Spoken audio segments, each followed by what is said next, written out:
നമ്മുടെ മലയാളികൾ എന്തുകൊണ്ടും മറ്റുള്ളവരെക്കാളും വളരെ പ്രത്യേകത ഉള്ളവരാണ്.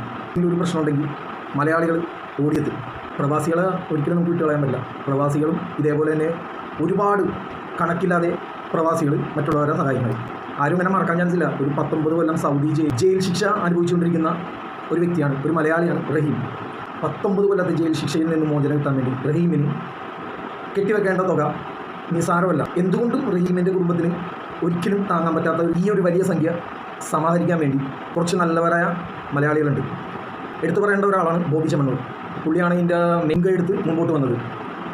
റഹീമിൻ്റെ ജയിൽ മോചനത്തിന് വേണ്ടി നിസ്സാര സമയം കൊണ്ട് നമ്മൾ ശേഖരിക്കുകയും അതിൻ്റെ തുടർ നടപടിക്ക് വേണ്ടി സൗദി ജയിലിലോട്ട് ഈ ഒരു സംഖ്യ അയച്ചു കൊടുക്കുകയും ചെയ്തു. ഈ കേൾക്കുന്ന ഒരു വാർത്ത എന്താണെന്ന് വെച്ചാൽ, റഹീമിൻ്റെ ഉമ്മ ഈ ഒരു 19 വർഷം ജയിൽവാസത്തിനിടയിൽ ആദ്യമായി ഉമ്മ റഹീമിനെ കാണാൻ വേണ്ടി സൗദിയിലോട്ട് പോകണം.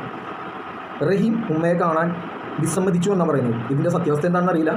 എന്തായാലും വളരെ സങ്കടമുള്ളൊരു വീഡിയോയാണ് ഇപ്പോൾ പുറത്തു വരുന്നത്. റഹീം വിചാരിച്ചിട്ടുണ്ടാവും, ഇപ്പം ഉമ്മേനെ ഞാൻ ജയിലിൻ്റെ ഉള്ളിൽ വെച്ച് കണ്ടാൽ ഇനി ജയിൽ മോചിതനാകാനുള്ള സമയത്തിന് ഇനിയും ദീർഘം വരുമോ എന്ന് ഓർത്തായിരിക്കാം ഏതുകൊല്ലാണ് ആ ഒരു ചെറുപ്പക്കാരൻ സൗദി ജയിലിൽ ഇങ്ങനെ നരകിച്ച് ജീവിക്കുന്നത്. അതിൻ്റെ ഇടയിലാണ് 19 കൊല്ലത്തിൻ്റെ ഇടയിലാണ് ഉമ്മ ആദ്യമായിട്ട് റഹീമിനെ കാണാൻ ചെന്നത്. ഉമ്മയ്ക്ക് എന്തായാലും എത്രയും വേഗം റഹീം ജയിൽ മോചിതനാകട്ടെ.